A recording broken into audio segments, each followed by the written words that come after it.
How to use layers in Affinity Photo. Now, layers can be used in countless ways. You can put them inside layers.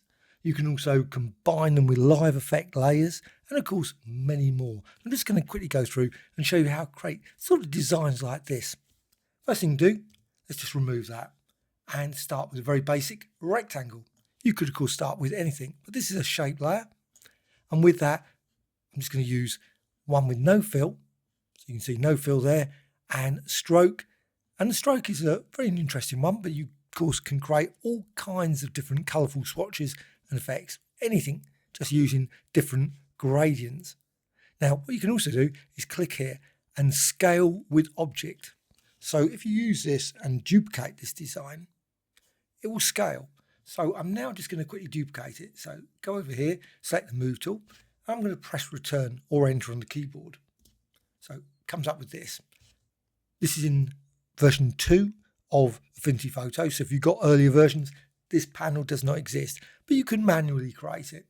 Now, unfortunately, for some weird reason, this insert feature does not sort of go with this. It would have been nice. It would be nice if it sort of pre-inserted everything. Now you can, of course, manually do it. What you can do, just go over here and you can duplicate and you can set the scale. So you can just reduce it down. And that just creates another layer. You can't see it at the moment. The layers panel is not updated yet. But number of copies you can increase. So say 4 or 5. Now as you do that, this is scaled. Now if I actually turn that off, the result will be slightly different. So let's just quickly show you.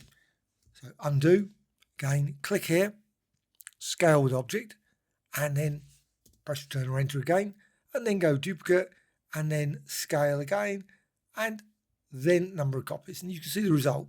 Personally, I don't like that result, prefer the other one. So cancel and click and scale with object. That's one thing to definitely be aware of. So let's just press return or enter again, and then scale and duplicate. And you can see as you do that, number of copies, it goes down, I think, much nicer. And you can make it all the way down to obviously very, very tiny there. And that just creates multiple layers. So click OK. Now at this point, this design, just lots and lots of layers, rectangles, and they're all obviously exactly just layers on top of each other. It's not what I want. I want the layers to be inside this rectangle, or one of the rectangles, one right at the bottom, of course. Let's just put down here. This is the one right at the bottom is the one I want to put in. So just select them all. Now I can just quickly select that one and then hold shift down and select them all. So you can see one isn't selected. Now I can then simply go to edit and cut, which will remove them all, and then edit and paste inside. That's pasted inside this rectangle. So if I click this rectangle here at the top, this is the parent of all those layers. So I can now move this around. So just reposition it, and all the others will follow. We'll all go along exactly the same position. Also, I can resize it. You can see then, resize that without actually selecting any of the other layers. You can also, if you want, lock children. So if you lock the children there, you can move this around. Now you might not want that result, but you might want to create, say, like that. Interesting effect. And of course, what you can also do is simply then just go over here and remove this edge. Simply click here and set it to 0 if you want. But I want it back to this. So with this, I can now manipulate this design. So let's just again make certain it's actually set in the way that I want it, and click here and deselect that.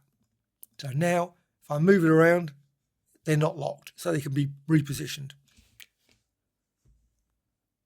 If you select all the layers, you could, of course, apply the effects. But you can also now, because this is the parent, click effects here. So outer shadow, you can, of course, use other ones. So radius, offset, intensity, use that, and maybe 3D. So you can see all of them get that effect straight away. They're all the same. Click close. And you can manipulate this further. You can apply some live filter effects. They're layers as well. So layers and layers, multiple. And also you can recolor it using adjustment layers. So go to layer, and then down here to new live filter layer. And I'm going to use distortion twirl, you can see the rectangle in the layers panel. The rectangle is selected. So twirl, and it's just applied below. Now at the moment, nothing's changed. And I can then click here and just drag. Now nothing changes there either because I haven't changed the angle. So you need to change that. As soon as you've done that, radius, and you can see what happens. It actually distorts the whole thing, which you may or may not want. If you don't want that, what you need to do is this, preserve alpha. And then you can see you get an effect like that, which I think is quite an interesting surrealistic effect. But you can always deselect it and you can get that. Now, if you want to achieve something that I actually want to achieve, close that.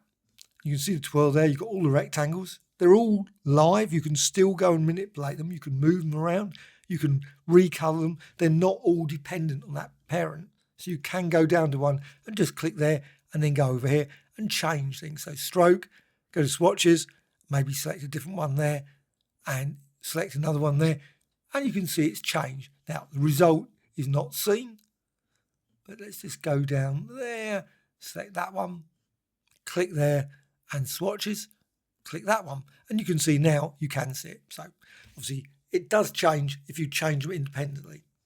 But what you can also do is with this one selected, the one at the top, the parent, I can just remove the whole lot, go here, select a rectangle again or any other shape, doesn't have to be that. You can always then go edit and again paste inside. And now you've got this design inside this.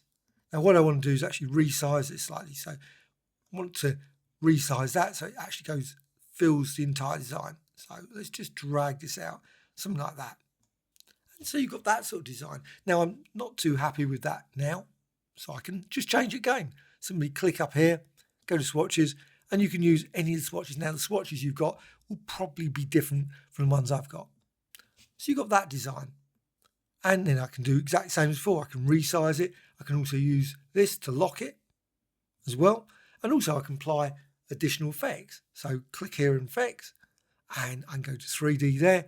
And you can see now 3D and that's applied to all the, obviously everything that's below that as well.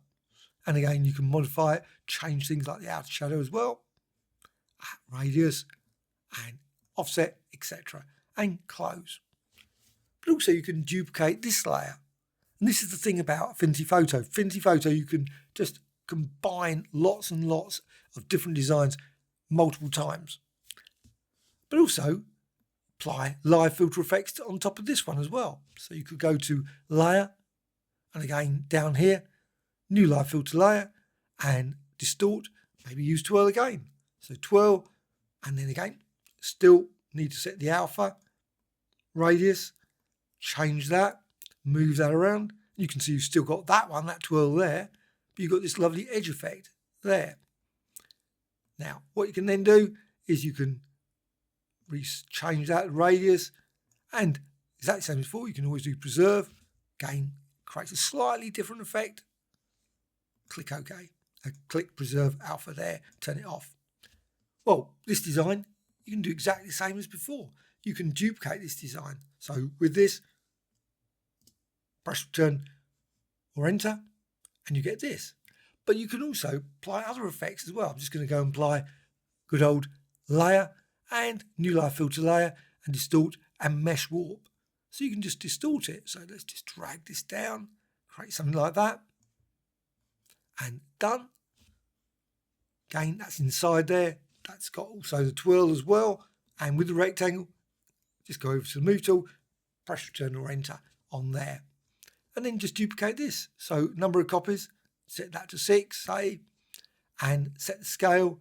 You can reduce it down, get an effect like that, or rotation, get effects like that. And also you can manipulate the actual origin point as well, just by using this. So the origin point of that transform can be modified by just clicking there and you'll see it very, very tiny. I wish it was bigger than that, but it does mean you can reposition it, move around and create a variety of different designs simply by dragging that and then clicking OK. So you've got a lot of layers now, multiple layers. Well, with all these, you can always go up here and you can say select and select all layers. I always wish that that was not all the way down there. It's got a shortcut, of course. There's the shortcut.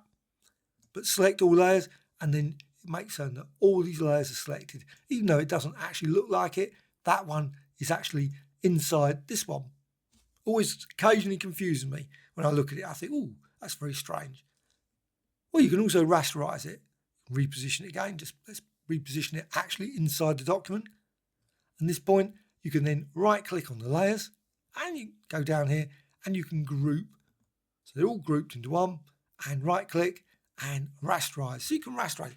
Now, I know lots of people like to keep it live all the way through, perfectly reasonable. But if you want to go and apply some other effects, unless you make a backup copy of this, of course, that's the only way to do it. You would make before you do that actual rasterize, simply make a backup copy. Maybe save it to your assets or hide it. That's perfectly reasonable, and duplicate. And then, of course, you can go apply filters and you can apply other effects. Unfortunately, things like deform are not available in a live filter setting. So deform, and then you can modify this, click here, just go all the way around there.